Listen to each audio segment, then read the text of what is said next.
Olá amigos, como vão? Sejam todos muito bem-vindos a mais um Era Uma Vez. Essa nossa lista de vídeos que trata de conflitos jurídicos reais, litígios efetivamente havidos e que nos permitem entender um pouco melhor o direito aplicável e até certo ponto a sociedade.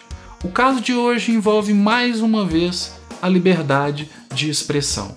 E eu destaquei esse assunto para trazer para que conversássemos por um motivo especial.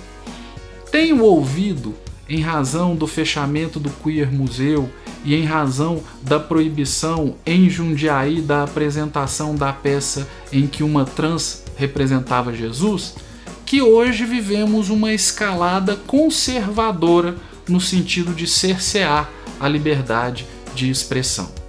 Esta, contudo, é apenas parte da história, porque em meio aos progressistas também há constantes tentativas de cercear esta mesma liberdade. Se alguns dão como motivo o respeito à religião, outros dão como motivo o respeito às minorias. O caso de hoje é para mostrar que contra a liberdade de expressão unem-se conservadores e progressistas, na medida em que se sintam ofendidos. Então eu lhes convido a entender mais esse caso para que possamos somar mais essa pecinha no quebra-cabeça da luta pela liberdade de expressão. Vamos juntos!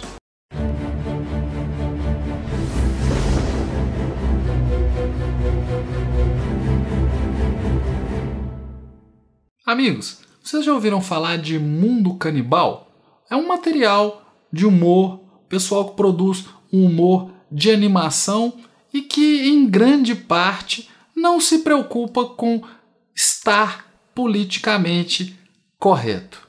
Pois o caso de que trataremos agora envolve justamente uma tentativa de tirar o material desse pessoal do ar. Eu não tenho o link aqui do material específico ao qual se refere o processo. Mas se você visitar o canal dos Irmãos Piologo ou for atrás de algum material do Mundo Canibal, verá claramente que não se trata de um material pautado pela doutrina do politicamente correto. E neste caso, o que houve foi que a Defensoria Pública de São Paulo, para retirar do ar material desses produtores de conteúdo, propôs uma ação que foi distribuída para a 44ª Vara Civil da Comarca de São Paulo, Foro Central Civil, capital, envolvendo provedores, Google, Facebook, Twitter e produtores de conteúdo relacionados a esse material do Mundo Canibal. Eu vou colocar aqui no vídeo a listagem dos envolvidos no processo, mas a partir de agora, quando eu for me referir aos produtores de conteúdo, eu vou tratar por Irmãos Piologo. E se você quiser conhecer o tipo de material para ver se é o caso de cercear a liberdade de expressão desse pessoal, o link estará aqui na descrição do vídeo. Mas o que acontece é que a Defensoria Pública propôs essa ação antes. A Defensoria Pública notificou os provedores de conteúdo para que retirassem o material de circulação. Sem sucesso, propôs essa ação contra os provedores e os produtores. Mas a Defensoria Pública, e vejam que aí já há uma diferença em relação ao que aconteceu no Queer Museu. Ali era uma movimentação de cidadãos. Aqui nós estamos falando de um órgão do Estado tomando providência para conseguir uma ordem judicial para tirar o material de circulação. Poxa, mas a Defensoria pode fazer isso? A gente ouve falar do Ministério Público. A Defensoria pode. Eis os fundamentos. A começar pela Constituição Federal. O artigo 134 prevê que a Defensoria Pública tem por função a orientação jurídica, a promoção dos direitos humanos e a defesa, em todos os graus, judicial e extrajudicial dos direitos individuais e coletivos. Além disso, a lei que trata da ação civil pública também prevê que a Defensoria Pública tem competência para esse tipo de ação. Some-se a isso a previsão de competência da Defensoria para tratar de interesses de menores e adolescentes ou de crianças e adolescentes, tratar do interesse de minorias.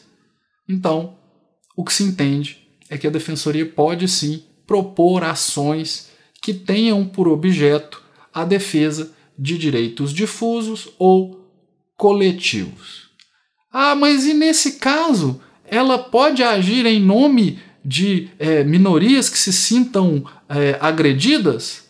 Ela pode. Superado esse ponto, ou melhor, antes de superar esse ponto, o que talvez devamos discutir é se a Defensoria, quando se depara com conflito de direitos, como no caso a liberdade de expressão e, eu vou dizer assim, hipotética ofensa a minorias, o que faz com que ela opte pela defesa de um dos lados? Eles vão alegar que aqui tem que defender o mais fraco. Mas não tem dúvida de que a Defensoria Pública tem entre seus quadros pessoas que se identificam com a política identitária e que, obviamente, então, tem uma menor tolerância a discursos e manifestações tidas como ofensivas a minorias.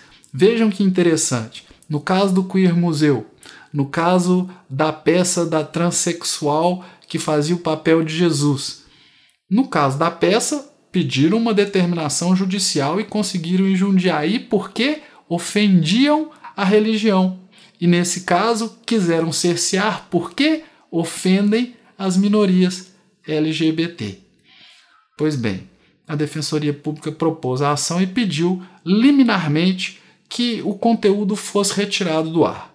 Sobre liminares, já falamos aqui, gente. Em regra, o fundamento é o artigo 300 do Código de Processo Civil.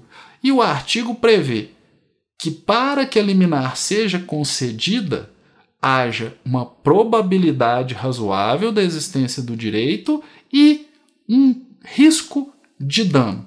Pois o magistrado, em face desse pedido para que já se retirasse o material do ar, olhou ali e entendeu o seguinte: olha, tem vídeo aqui que já está no ar desde 2011, a ação é em 2016. Se esperar só um pouquinho para eu decidir aqui se é o caso ou não, tal, não vai causar um dano maior do que já tem sido causado. E decidiu indeferir o pedido para tirar do ar o material.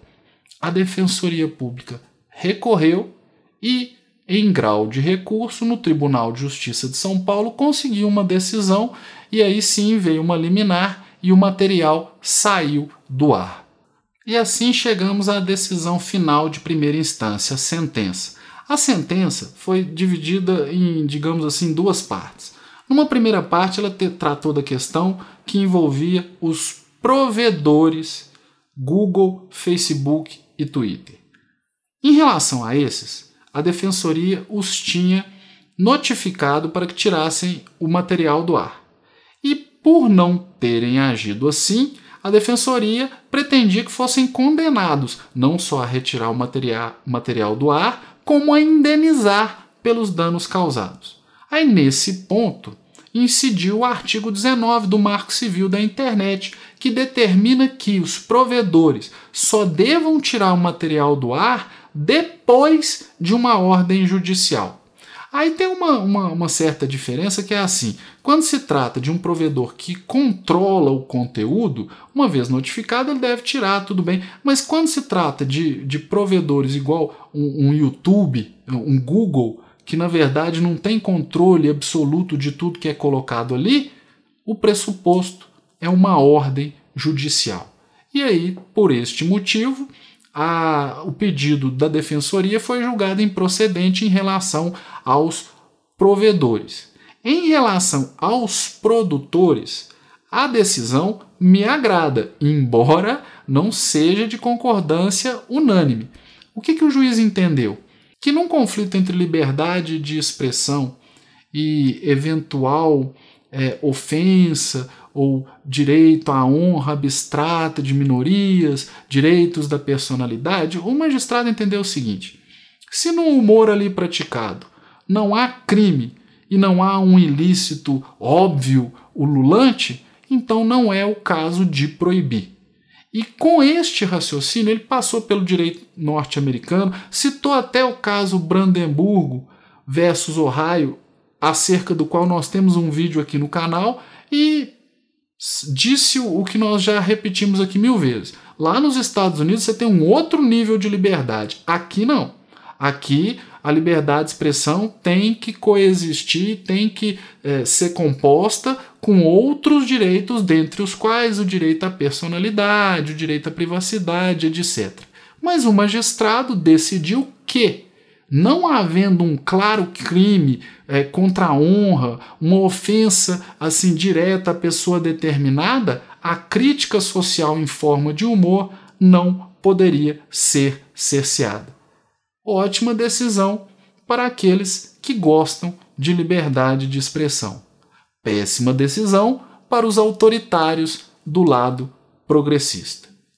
Eu queria fechar, mas antes só fazer uma última reflexão em torno disso tudo. A Defensoria Pública é um órgão de Estado. No caso, você tem em vários estados, você tem a federal, mas é um órgão de Estado. E lá, alguém decidiu que a liberdade de expressão deve se submeter às suscetibilidades de determinadas minorias. O que mais é um risco à liberdade de expressão? Os particulares se unindo contra aquilo de que discordam ou o Estado agindo para proibir e para condenar tanto provedores quanto produtores? Eu fecho com isso, amigos. Obrigado a quem tem me acompanhado até aqui. Espero que possamos nos encontrar em mais um vídeo aqui no futuro no canal. Um abraço e até a próxima.